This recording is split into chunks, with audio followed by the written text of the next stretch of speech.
Your next comic is from Wilmington. Very funny. Give it up for Drew Harrison, everyone. Give it up. Come on.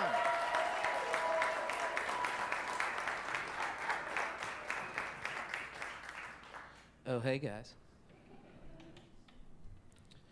I knew a lot of things were going to change as I got older, but there still were some prizes out there. Like, I didn't know expressions were going to change. Like, in my 20s, the expression friends with benefits means you had a friend, gave you some benefits on the side. Now I'm in my 30s, friends with benefits just means I'm happy my buddy Chris got a job with health insurance. Finally get that rash checked out he's had since '08. From having too many friends with benefits. Guys, don't let the scholarly look fool you. Wasn't good at taking tests in school. Like, if they just would have cut that out, I would have been all right. I didn't know it followed me into my adulthood, though. Like, in the most subtle ways. Like, I called into a radio station, and I won some free concert tickets. But I didn't know there was a pop quiz attached to those concert tickets. Because at the end, the DJ was like, all right, tell us what radio station just hooked you up with these sweet concert tickets.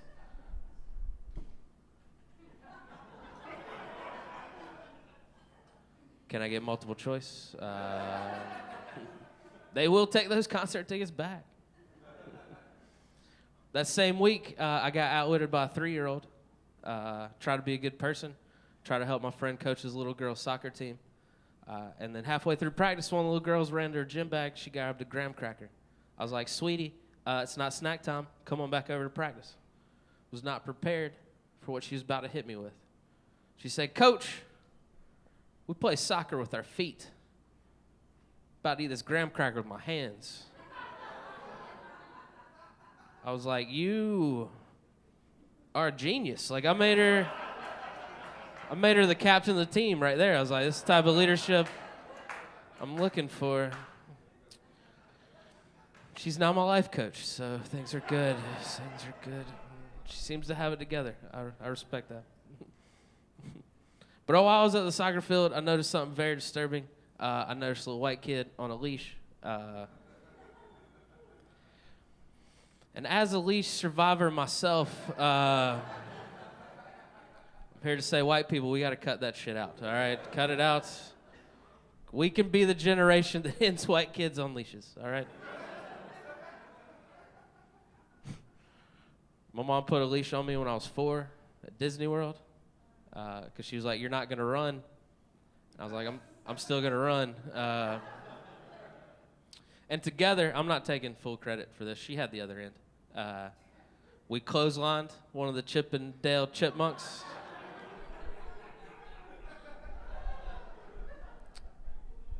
And his head fell off. A lot of childhoods died that day, including my own. I got a job when we got back. I was like, I've seen too much. I got to grow up now. Does anyone here like to play that game I like to play called Can You Make It to the Mailbox in Your Underwear Without Anybody Seeing You?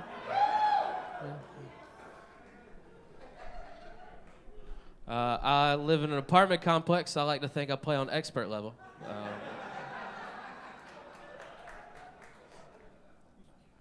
And I was looking through the peephole the other day trying to time it just right.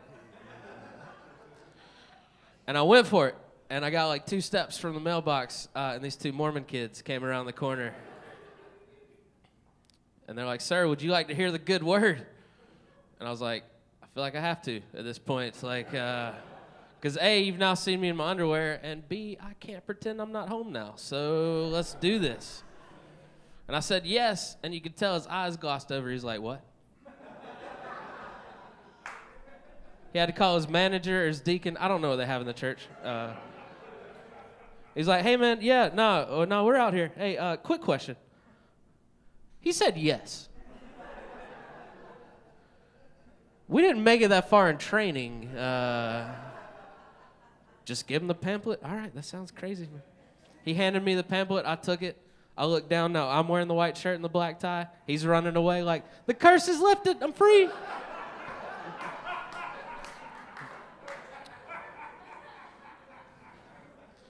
That's how they get new members. I didn't know.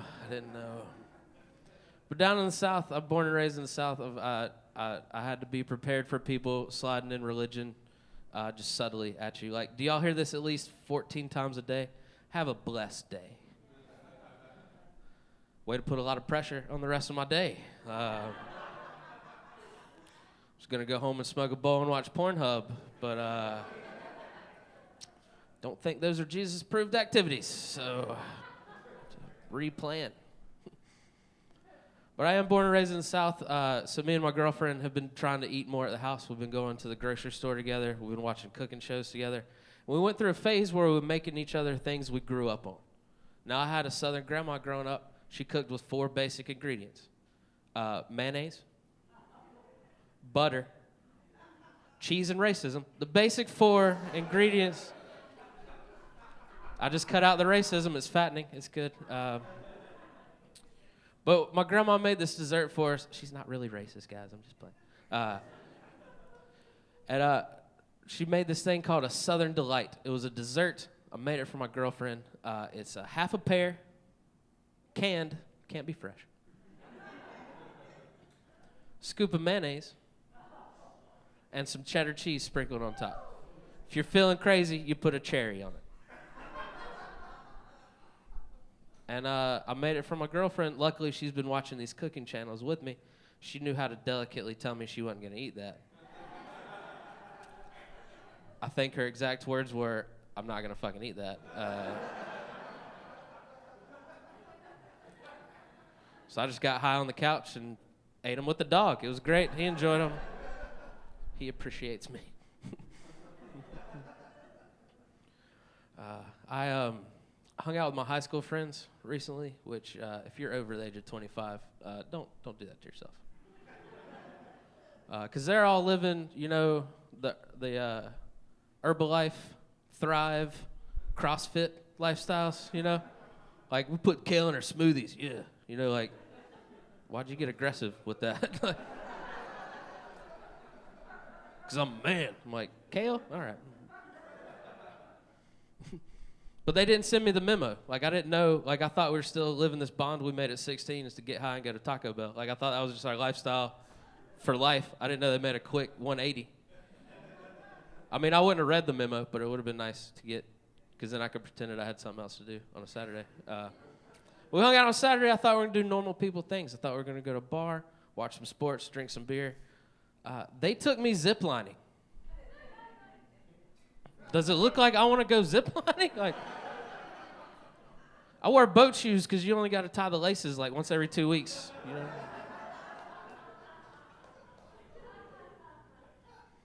They took me ziplining. We're getting our gear. That's what the guy called it. And all my friends look like Army Rangers, so he's just throwing it to them like, you know what to do. And he gets to me, and he's like, whoa, big guy. Which, by the way, skinny people, keep that up. We just love it so. And he gets to me, he's like, whoa, big guy, how much do you weigh? I was like, I don't like tests. Try to stay away from the scale personally. We'll go with anywhere from 180 to 240. And he's like, so 240? I was like, yeah, 240. He gave me a parachute. Apparently I hit some magic number. They were concerned that if all this got going, they weren't quite sure they could stop it. And it would have been a super awkward experience, except for I took some Molly as soon as I found out we were going ziplining. I was like, I'm going to have fun. So I was just a creepy fat dude with his shirt off, rubbing his nipples, going down the zip line. And everybody there had to watch it in slow motion because of that parachute.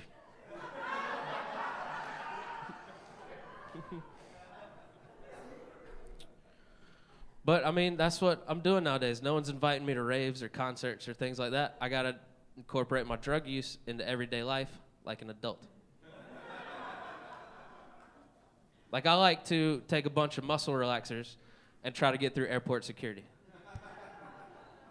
They're like, sir, please take off your left shoe. And after 15 minutes of... You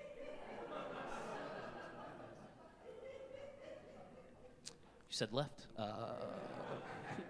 They're finally just like, you're white. Just go, I don't care, I don't care, I don't care. This past year, I did some cocaine and did my taxes. Whole new meaning to the word TurboTax. I was just online. Yes. I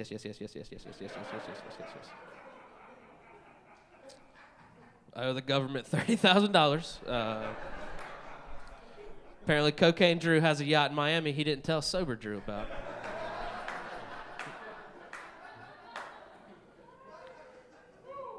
But I learned real quick you can choose the wrong drug with the wrong activity. Like I ate some mushrooms and went to my friend's little kid's birthday party. And it was a laser tag party. So at first, I was having a great time. I was having a blast. I was enjoying the lights. I was killing little 5-year-olds. It was great. But if anyone here in this room has ever done mushrooms, you know when you're having that great time, you're about to hit this roller coaster, contemplating life, what you're doing on this planet. And right when I hit that phase, a little 5-year-old ran around the corner and shot me. He was like, "You're dead." I'm dead? My friend caught me in the parking lot like, "Drew, come eat some cake." I'm like, "Dead people don't eat cake." I'm Drew Harrison, guys. Enjoy the rest of your night.